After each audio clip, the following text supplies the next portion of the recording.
บรรยากาศ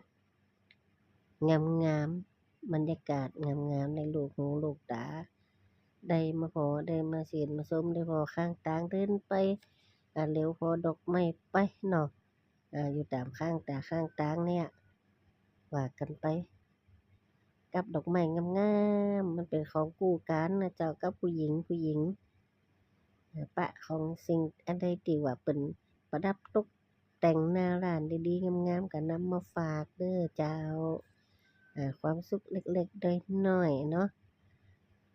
ของดีของงามโอ้ถ้าสมมุติว่าเราเอามาปลูกหน้าบ้านเราเองนี่ก็ลงทุนนักขนาดเลยเหมือนกันน่ะลงทุนเยอะอยู่ตามหน้าร้านหน้าหลวงเขาเนาะดอกไม้ก็งามอาหารก็อร่อยสับห้าเหรอ